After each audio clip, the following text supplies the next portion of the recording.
మీ మోకాల నొప్పులకు ఎటువంటి సర్జరీ లేకుండా ఎపియాన్ పెయిన్ క్లినిక్ అందిస్తున్న అత్యాధునిక చికిత్స. నమస్తే అమ్మా. నమస్తే అమ్మా. అమ్మ, కమెంట్ బాక్స్ లో ఒక ధర్మ సందేహం చూశాను. మిమ్మల్ని అడుగుతాను, అన్న ఎలా కడిగి పడేస్తారని నాకు డౌట్ వస్తుంది. ఇల్లు తుడిచి స్నానం చేయాలా, స్నానం చేసి ఇల్లు తుడవాలా అన్నది ఒక క్వశ్చన్. అమ్మా, ఇల్లు తుడుస్తున్నారు అందరూ వాళ్ళంతటా వాళ్ళు పని వాళ్ళు లేకుండా? తుడవట్లేదు అనుకోండి, మరి ఇంకా ఇళ్లలో అంటే ఇక్కడ ఎక్కడ వరకు వస్తుందో నేను చెప్తా.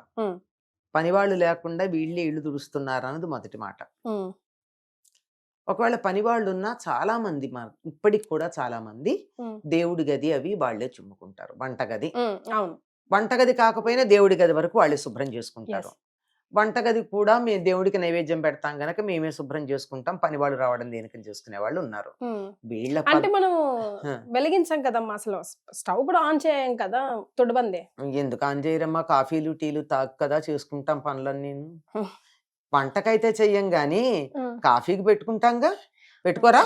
అంటే కాఫీ కూడా వాళ్ళు ఇల్లు తొడవకుండా స్నానం చేయకుండా కాఫీ తాగని వాళ్ళు ఉన్నారా? మేమైతే ఉన్నామమ్మా. మా అత్తగారు ఒప్పుకోరు అసలు. కొన్ని కొన్ని కొన్ని కొంత జాతి ఉంది ఇంకా. అదే అంటున్నారు, ఉన్నారా అంటే కాఫీకి కూడా తాగరా? కాఫీ స్నానం చేయకుండా? స్నానం కాదమ్మా, ఇల్లు తొడవడం విషయం. అది అంటే ఇప్పుడు ఏమైంది? అర్థం ఏమైంది ఇప్పుడు చెప్పండి. అందుకే నేను అడిగింది, ఏమైంది? కాఫీ స్నానం చేశాక కాదు, ముందరే తాగుతారు కదా, తాగే స్నానం చేస్తారు కదా. అంటే ఇల్లు చిమ్ముకున్నాక స్నానం చేస్తున్నారు, తప్పేం లేదు. ఎందుకంటే మనమే ఇల్లంతా చిమ్ముకోవాల్సి వచ్చిన, బంటిల్లు పెద్దదిగా ఉండి బాగా దుమ్ము పొట్టి నిన్నటి రోజున ఏదో చాలా పనులు అయ్యి ఎక్కువసేపు, మామూలుగా అయితే 5 నిమిషాల్లో అయిపోతుంది, కానీ కొంచెం ఎక్కువగా ఉంటే అన్నీ చేస్తే ఎక్కువసేపే పడుతుంది. అట్లా చేసుకుంటే చెమట పడుతుంది కదా, అందుకని తర్వాత స్నానం చేయొచ్చు అని అనుకుంటా. అసలు కాన్సెప్ట్ అది అంతకన్నా ఇంకేం లేదు. కాకపోతే దేవుడి గది మాత్రం స్నానం చేశాక చిమ్ముతారు. అసలు అది మనం ఇంకా బ్లడ్ లో అది లేదు, లోపలికి వెళ్ళం కదమ్మా, దేవుడి గదిలోకి వెళ్ళము అంటే పొద్దున్న లేచాక వెళ్ళాం. సాయంకాలం అయితే స్నానం చేయకపోయినా పొద్దున స్నానం చేసుకుంటాం కనుక వెళ్ళి పెడతాము. లేదు దేవుడి దగ్గర ఉన్న కుంకుమ భరణ కావాలో ప్రసాదం తీసుకోవాలో అంటే మరీ 1-2 పనులు చేసిన బట్టలు కాకపోతే పెడతాం, అంతే కదా, అంతే వెళ్ళి తెచ్చుకుంటాం. కనుక ఇక్కడ అర్థమైపోయింది, మిగిలినటువంటి చోట కూడా ఇల్లంతా స్నానం చేసి తుడవాలంటే ఎక్కడ కుదురుతుందమ్మా? అప్పటికి ఎప్పుడవుతుంది? 8కో 9కో అవుతుంది. పిల్లలందరు లేవాలి, ఇంట్లో వాళ్ళందరు లేవాలి, అప్పుడు కదా, అంతే కదా. ఇది ఇలాంటివన్నీను ఎక్కడో ఏదో ఎవరో చెప్పడం పూర్వం పద్ధతి ఏం కాదు. అయితే పూర్వంలో పెద్దవాళ్ళు కంపల్సరీ అనేవారు కదమ్మా, స్నానం చేసే అసలు పడక గది నుంచి బయటికి రావాలి, ముఖ్యంగా పిల్లలు పుట్టని వాళ్ళు. కాదమ్మా, ఎట్లా పూర్వకాలం స్నానం చేసి పడక గదిలోంచి ఎట్లా వస్తారు? పూర్వకాలం స్నానాల గదులు పడక గదుల్లో ఉండేవా? అటాచ్డ్ బాత్రూమ్స్ లేవు కదా, లేవు కదా, బయటకు వచ్చాకే కదా. ఆఖరికి మనం లఘుశంక తీర్చుకోవాలన్నా పడక గదిలోంచి బయటకు వచ్చి బయటికి వెళ్లాల్సిందే కదా. ఏం మాట్లాడుతున్నారమ్మా? అసలు మనకి దేనికి కనెక్ట్ చేయాలో తెలియకుండా మాట్లాడడం వల్ల వస్తుంది. పడగదిలోంచి బయటకు వచ్చిన తర్వాత కాలకృత్యాలు తీర్చుకుని స్నానం చేస్తారు, అంతేగాని పడగదిలో స్నానం ఎక్కడ చేస్తారు? అటాచ్డ్ బాత్రూమ్స్ ఎక్కడున్నాయి? ఇప్పటికీ చాలా పల్లెటూళ్ళల్లో అటాచ్డ్ బాత్రూమ్స్ లేవు. ఇప్పటికీ ఈ మహానగరంలో కూడా పాతకాల పిల్లి ఏమైనా ఉన్నట్టయితే వాటికి టాయిలెట్స్ బాత్రూమ్స్ బయటే ఉన్నాయి. మరి అట్లాంటప్పుడు పడగదిలోంచి స్నానం చేసి బయటకి ఎట్లా వస్తారు? ఎక్కడ పుట్టిందమ్మా మరి ఇది? ఎక్కడ పుట్టింది అని అడక్కండి, ఎక్కడైనా ఏదైనా పుట్టచ్చు. వినేవాళ్ళు ఉంటే చెప్పేవాడు ఏదైనా చెప్తున్నాడమ్మా. అది నేను చెప్పేది సెన్సిబులా లేదా అని ఆలోచించుకోవటం లేదు, చెప్పేవాడు సరిగ్గా చెప్తున్నాడా లేదని వినేవాళ్ళు ఆలోచించుకోవటం లేదు. స్నానం పడగదిలో స్నానాల గది అటాచ్డ్ లేనప్పుడు స్నానం చేసి బయటికి ఎట్లా వస్తారు? వంటింట్లో కూడా రాకూడదు అని ఎక్కడా లేదమ్మా. వంట చేయకూడదు అంటే పూర్వం పొయ్యి గట్టు వేరే ఉండేది, చిన్న మామూలే నేల మీదే ఉన్న పొయ్యి, ఆ పొయ్యి కొంచెం ఇది ఎత్తుగా ఉండి దాని మీద పొయ్యి ఉండ, ఆ ప్రాంతానికి వెళ్ళరు, మిగిలినంతా తిరుగుతారు. తిరగకుండా ఎట్లా కుదురుతుంది? రాత్రి తిని పట్టిన అంట గిన్నెలు ఎంగిలి గిన్నెలు బయట వెయ్యాలి అంటే స్నానం చేశాక ఎంగిలి పళ్ళాలు ముట్టుకోరు కదా.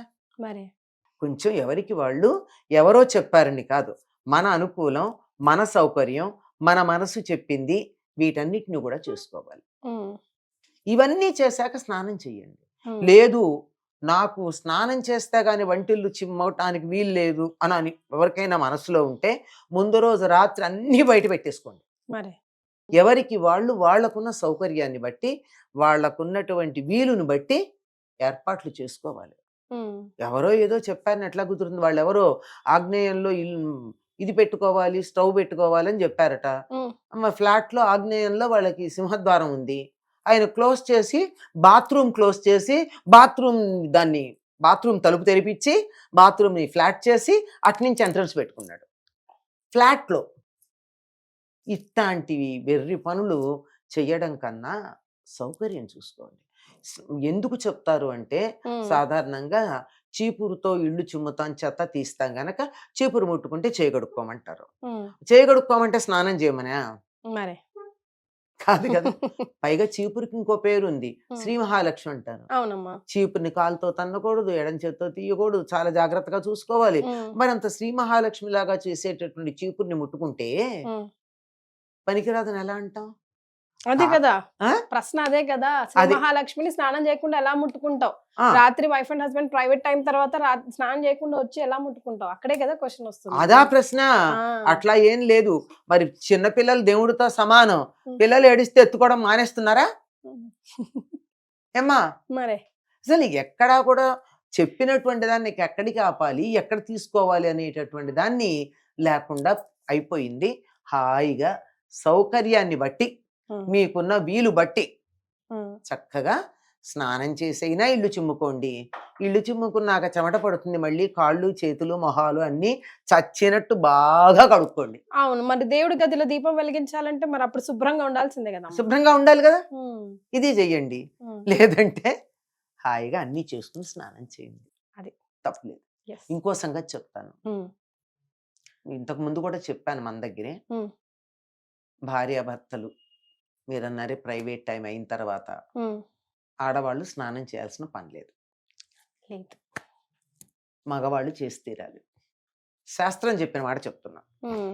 దాన్ని రివర్స్ ఆడవాళ్ళకి అంటించేశారు. అంటించేశారు అంతే. నేనే మెత్తని వాళ్ళని చూస్తే మొత్త బుద్ధి అయిందని అందులో ఈ ప్రశ్నలు అడిగేది ఆడవాళ్లే కదా. మగాళ్ళు ఎవరిని అడిగారా? లేదు.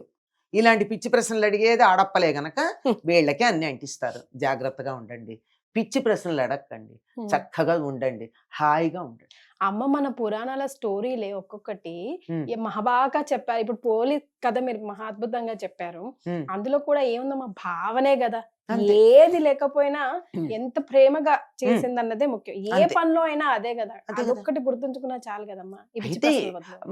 అన్ని మన అవకాశాలు ఉన్నప్పుడు కూడా ప్రేమ ఉందిలే అని చెప్పి నిర్లక్ష్యం చేయకూడదు. అవకాశం లేనప్పుడు అయ్యో నాకు యువతల అవకాశం లేదు గనక, ఆ మనసు ఆగలేదు గనక ఇట్లా చేస్తున్నానని చెయ్యాలి తప్ప వీలున్నప్పుడు ఎందుకు చేస్తాను చెయ్యం. నమ్మకం మూఢనమ్మకం కాకూడదు, మూఢనమ్మకం నమ్మకం కాకూడదు. అంతే అంతే. చాలా జాగ్రత్తగా ఉండాలి. ప్రతి దానికి కూడా మన సనాతన ధర్మంలో మన వాళ్ళు చేసింది ఏమిటంటే ఒక ఆదర్శప్రాయమైనటువంటి వాతావరణానికి సరిపోయిన రూల్స్ ఇచ్చారు. అన్ని బాగుంటే ఇలా పాటించండి, తేడా వస్తే కన్సెషన్స్ ఉన్నాయి, అన్నింటికీ ఉన్నాయి. అందుచేత పిచ్చి పిచ్చి బుర్రలు చెడగొట్టుకోకండి, జాగ్రత్తగా. అన్నిటికీ నేను ఒకటే చెప్తాను, శాస్త్రం కూడా ఏం చెప్పిందో తెలుసా? శాస్త్రం వివరించి చెప్పలేని సందర్భంలో ఇంట్లో ఉన్న అందరికన్నా ముసలి ఆడవాళ్ళ దగ్గరికి వెళ్ళి ఈ సందర్భంలో ఏం చేయాలని అడిగి ఆవిడ ఏం చెప్తా చేయండి అని చెప్పింది. ఎందుకంటే అనుభవం. కొన్ని సందర్భాల్లో శాస్త్రం అన్ని సిచ్యుయేషన్స్ ని చెప్పలేకపోవచ్చు. అట్లాంటప్పుడు అనుభవం చెప్తుంది. అందువల్ల ఇంట్లో మీ అమ్మ గాని, మీ అత్తగారు గాని, మీ నాయనమ్మ గాని, మీ అమ్మమ్మ గాని వాళ్ళని అడిగి వాళ్ళు చెప్పినట్టు చేయండి, జీవితంలో బాగుపడతారు.